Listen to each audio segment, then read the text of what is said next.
Aku sampai malam nih ya kerjain menjawab promo tarot. Baru istirahat sambil scroll TikTok dan melihat betapa banyak video tentang kekecewaan pada seorang konten kreator yang lewat kontennya itu mematikan usaha makanan. Ya, aku punya pandangan sendiri sih soal bisnis makanan karena aku pernah beberapa kali buka usaha makanan.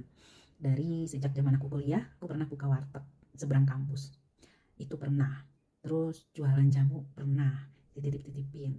Sampai sereceh aku goreng emping, diplastikin dan aku titip-titipin di warkop-warkop ya, warmindo-warmindo. Itu aku lakuin dari zaman aku kuliah. Terus aku open PO makanan, kue kering, em, buka warteg. Bapak aku pun berkali-kali membuka usaha makanan, mulai dari jualan seafood di emperan toko kalau tutup malam gitu, sampai buka restoran Sunda. Nah, kakak aku juga buka kafe segala macem.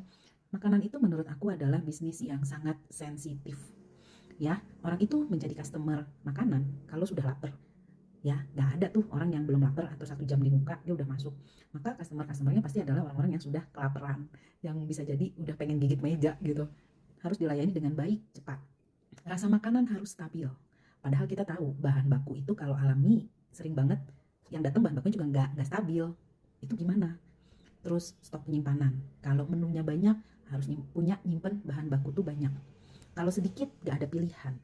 Kalau nyetok banyak, itu bisa habis ya modalnya. Barang-barang yang jelek itu kan gak bisa kita pakai. Sayuran yang sudah menguning, bumbu bawang-bawangan yang udah berakar, apa segala macam kan gak bisa dipakai tuh.